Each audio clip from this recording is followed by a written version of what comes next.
What's up, you guys? This is One Key Reviews here, and now Stealth Symphony. Now this is one of Shonen Jump's new mangas that was recently released, and to me the most interesting one. Well, actually one of them hasn't even been translated yet, but yeah, I like this more than the other one. And we have 3 chapters so far, and it's been pretty interesting. And I'll be taking this chapter by chapter. So, chapter 1, Jig, the main protagonist, arrives at this city called Jimbocho or something. And I believe like they have different creatures living in this city after some hero like hunted down dragons or something of that sort. But yeah, so Jig arrives at that city because he wants to find this exorcist who would remove the curse placed on him. So Jig, he heads to this agency called VMV, and that's where he meets Alice, who does, you know, all the administrative work and searches for info. And then we meet Troma. I believe that's what it's called. You know, we have different translations, but the latest one is Troma, so I'll go with Troma. And I believe he's the chief, and he's an invisible man. Now that on its own is pretty interesting. So Troma decides to help Jig, and they head towards this building to find the exorcist, but they meet this assassin called Kawaharada, I believe, or Jacking. Let's call him Jacking. And he says that this exorcist doesn't exist, and that everything Jig had believed so far was all bullshit. You know, he had this curse. It's like a device on his back, which he got from someone who saved him. You know, this director at an orphanage, I believe, who, you know, he saved him, and Jig thought he was a good person, but apparently all of that was bullshit, and Jacking was there to assassinate him. And Jig, you know, he loses control of his power. But that's when Troma comes in to save him, and he turns into an invisible dragon.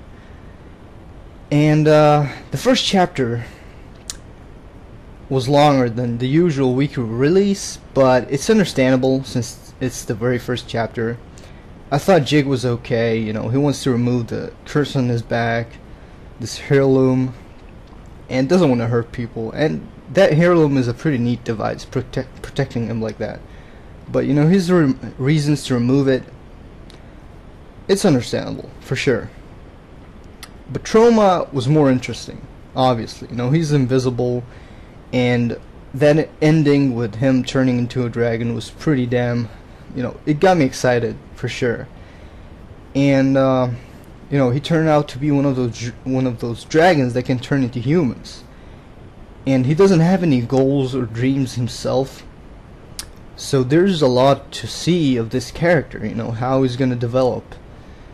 And overall, the chapter had enough progression and interesting events for a first chapter. Nothing special, but you know, it's too early for that. I enjoyed the chapter. Now on to chapter 2. Jacking wasn't able to kill Jig, obviously, and he uses poison gas. But then he's stabbed by this other assassin. I believe is like one of the presidents or something of the assassin guild, Souya, and he's expelled from the guild. Troma seems to know Souya and was a senior of his, but wasn't able to kill anyone in the end. And he was one of the dragons that Maimrondo, the hero, hunted down. So Souya wants like Jig to join the guild, but then the rest of the VMV agency appear, and they look pretty cool. And now that Jig knows all about this curse, he has to do something else. And since his and Troma's wallets were stolen, he has to work somewhere. And the chapter ends off with Jig, you know, deciding to work at the agency. Now this chapter, I liked it. We saw some action with Troma and jacking, the appearance of an assassin, and the VMV agency. You know, major characters, I believe, in this series. And we'll learn a bit more about Troma and his relationship with Souya. And Souya is one person to keep an eye on, obviously. And we get to see some of the other VMV members who look pretty cool, but we don't get much information on those. So, an interesting chapter, and it had more things going on, and you know, more revelations and appearances than the first one. So I liked it. Now, chapter 3. This chapter was pretty short, and we see Jig, who wasn't actually allowed to work at the agency for some reason, and he was looking for a job, but no one hired him. And that's when he finds the Assassin's Bakery, which, you know, was looking for a new worker to help out. And surprisingly, or not, Souya was the baker. Yeah, you know, the president of the Assassin Guild. And Joya asks if he wanted to join the guild, or, you know, if Jig was there to hire them to assassinate that director. But Jig doesn't want that, and Souya starts teasing Jig, you know, pointing a knife at him multiple times. And, you know, since Souya didn't actually show any hostility, the heirloom didn't do anything. It didn't try to protect Jig. And that's when Troma jumps in.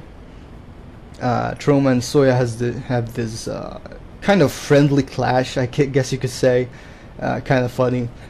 And that's when, you know, they walk out of that place, and, you know, Jig asks Troma, why are the assassins not arrested? A very good question.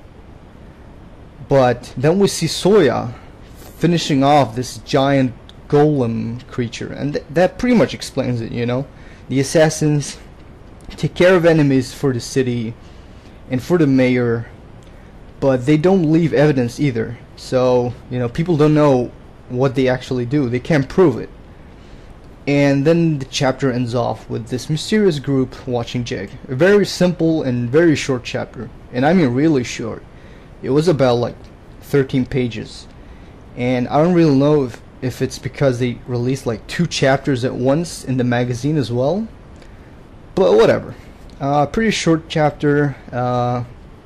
And it was pretty chill as well. Kind of hard to take out, you know, too much information from this one, besides a bit about the assassins. But for a chapter that short, it was alright. And it seems like something's gonna happen in the next chapter, so let's look forward to that. And I don't know, I've liked it so far. I think it's gonna be interesting to see how Troma and Jig will work together in the future. What's gonna happen if the assassins get involved more. So, what do you guys think about Stealth Symphony so far? Do you like Troma's character? And, you know, just like me, I like him more than the other ones I've seen so far. And what do you think about having an assassin guild like that? You know, should they really be allowed to roam freely? Even though, you know, there's not enough evidence to prove anything. So yeah, that's what I'm wondering. I'll see you guys the next time a chapter comes out.